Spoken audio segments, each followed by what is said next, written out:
ನೀವು ನೋಡ್ತಾ ಇದ್ದೀರಾ ಗ್ಯಾರಂಟಿ ನ್ಯೂಸ್. ನಾನು ರಾಮ್ ಬಡ್ಗೇರ್. ದೇಶದಲ್ಲಿ 3 ಹೊಸ ಕಾನೂನುಗಳನ್ನ ಜಾರಿಗೆ ತರಲಾಗಿದೆ.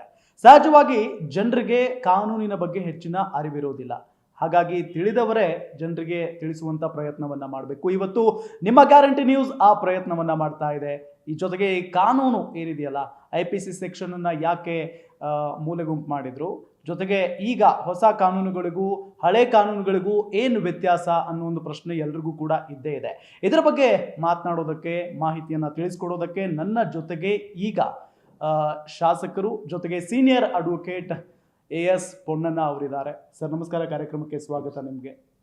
ಸರ್, ಸಹಜವಾಗಿ ನಾನು ಈಗಾಗಲೇ ಹೇಳಿದ ಹಾಗೆ ಬಹಳಷ್ಟು ಜನರಿಗೆ ಕಾನೂನಿನ ಬಗ್ಗೆ ಅರಿವಿರೋದಿಲ್ಲ.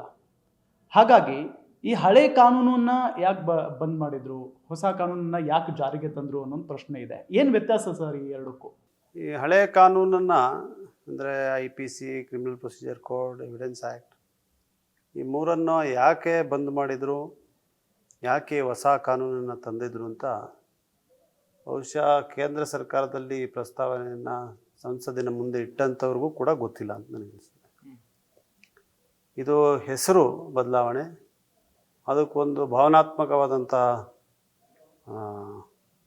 ಹೆಸರನ್ನು ಕೊಡೋದು, ರಾಜಕಾರಣಕ್ಕೆ ಬಳಸೋದು ಬಿಟ್ಟರೆ ಇನ್ಯಾವ ಉದ್ದೇಶ ಕೂಡ ಇದರಲ್ಲಿ ನನಗೆ ಕಾಣ್ತಾ ಇಲ್ಲ. ಬಹುಶಃ ಅವರು ನಡ್ಸ್ಕೊಂಬಂದಿರುವಂಥ ನೀತಿಗಳೇನಿದೆ ದೇಶಾದ್ಯಂತ ಅದಕ್ಕೆ ಪೂರಕವಾಗಿದೆ ಇದು. ಆದರೆ ಕಾನೂನು ವ್ಯವಸ್ಥೆಗೆ, ನ್ಯಾಯಾಂಗ ವ್ಯವಸ್ಥೆಗೆ ಮತ್ತು ನ್ಯಾಯಾಂಗ ದೊರಕಿಸ್ಬೇಕಾಗಿರುವಂಥ ವ್ಯವಸ್ಥೆ ಏನಿದೆ, ಡಿಸ್ಪೆನ್ಸೇಷನ್ ಆಫ್ ಜಸ್ಟಿಸ್ ಸಿಸ್ಟಮ್ ಅಂತ ನಾವು ಹೇಳ್ತೀವಿ, ಅದಕ್ಕೆ ಯಾವುದೇ ರೀತಿಯಾದಂಥ ಬದಲಾವಣೆ ಆಗಲಿ, ಯಾವುದೇ ರೀತಿಯಾದಂಥ ಅದರ ಬೆಳವಣಿಗೆಗಾಗಲಿ ಈ ಕಾನೂನಿನಿಂದ ಸಾಧ್ಯ ಇಲ್ಲ. ಅದು ಉದ್ದೇಶ ಕೂಡ ಅಲ್ಲ. ಹಿಂದಿ ನಾಮಕರಣವನ್ನು ಕೊಟ್ಟಿದ್ದಾರೆ. ಇವರೇನಿವತ್ತು ದೇಶಾದ್ಯಂತ ಪ್ರಚಾರ ಮಾಡ್ತಾ ಇದ್ದಾರೆ ಹಿಂದಿ ಭಾಷೆಯನ್ನು ಹೇರಲಿಕ್ಕೆ, ಮತ್ತು ಒಂದೇ ದೇಶ ಒಂದೇ ಚುನಾವಣೆ ಇಂಥ ಒಂದು ಕಲ್ಪನೆಗಳನ್ನೇನು ಕಟ್ಕೊಂಡು ಮಾಡ್ತಾ ಇದ್ದಾರೆ, ಆ ಉದ್ದೇಶಕ್ಕೆ, ಆ ರಾಜಕಾರಣಕ್ಕೆ ಪೂರಕವಾಗಿದೆ ಅಂತ ನನಗನ್ನಿಸ್ತದೆ. ಅಷ್ಟೇ ಬಿಟ್ಟರೆ ಒಬ್ಬ ಕಾನೂನಿನ ವಿದ್ಯಾರ್ಥಿಯಾಗಿ, ಒಬ್ಬ ಹಿರಿಯ ವಕೀಲನಾಗಿ, ಇವತ್ತು ಶಾಸಕನಾಗಿ, ಅಡ್ವೊಕೇಟ್ ಜನರಲ್ ಆಗಿ ಕೆಲಸ ಮಾಡಿ, ಮುಖ್ಯಮಂತ್ರಿಗಳ ಕಾನೂನು ಸಲಹೆಗಾರನಾಗಿ ಕೆಲಸ ಮಾಡ್ತಾ ನನಗೆ ಬೇರೆ ಏನೂ ಕೂಡ ಇದರಲ್ಲಿ ತೋಚ್ತಾ ಇಲ್ಲ ಇದು. ಅದರಿಂದ ಆದರೆ ಅದನ್ನು ಜನ ಕೂಡ ಇವತ್ತು ಅರ್ಥ ಮಾಡ್ಕೊಂಬಿಟ್ಟಿದ್ದಾರೆ ಇದು ಉದ್ದೇಶ ಅಂತ. ಒಂದು ಸಣ್ಣ ಉದಾಹರಣೆ ಹೇಳ್ಬೇಕಂದ್ರೆ ಎವಿಡೆನ್ಸ್ ಆ್ಯಕ್ಟ್ ಇದೆ.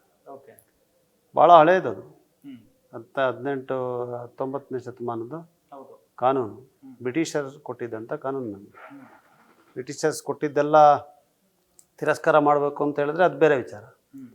ಆದರೆ ಆ ಎವಿಡೆನ್ಸ್ ಆ್ಯಕ್ಟ್ನಲ್ಲಿ ಏನಾದ್ರು ಒಂದು ಬದಲಾವಣೆ ಇವ್ರು ಮಾಡಿರೋದನ್ನ ತೋರಿಸ್ಲಿ. ಸೆಕ್ಷನ್ 65ನಲ್ಲಿ ಪರ್ಟಿನೆಂಟ್ ಎಂಬಂಥ ಶಬ್ದವನ್ನು ತಿದ್ದಿದ್ದಾರೆ, ಇನ್ನೊಂದು ಯಾವುದೋ ಒಂದು ಶಬ್ದವನ್ನು ತೆಗೆದುಹಾಕಿದ್ದಾರೆ. ಬಿಟ್ಟರೆ ಎಂಟೈರ್ ಎವಿಡೆನ್ಸ್ ಆ್ಯಕ್ಟ್ನಲ್ಲಿ ಯಾವುದೇ ತಿದ್ದುಪಡಿ ಆಗಲಿಲ್ಲ. ಕಾನೂನಿನ ಹೆಸರು ಮಾತ್ರ ಹಿಂದಿನಲ್ಲಿ ನನಗೆ ಹೇಳೋಕ್ಕೂ ಗೊತ್ತಲ್ಲ, ಆ ಥರ ಒಂದು ಹೆಸರು ಕೊಟ್ಬಿಟ್ಟಿದ್ದಾರೆ. ನಂಬರ್ ಅಷ್ಟೇ ವ್ಯತ್ಯಾಸ ಆಗೋಗ್ಬಿಡ್ತಾ ಅಂತ ಒಂದದು.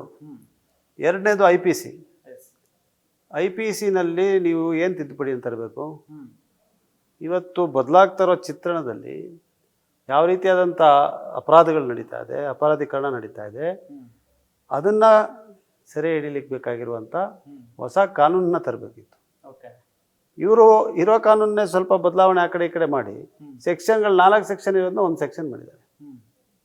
ಸೊ ಇದರಿಂದ ಹಾನಿ ಆಗ್ತದೆ ಹೊರತು ಒಳ್ಳೇದಂತೂ ಏನೂ ಆಗೋದಿಲ್ಲ.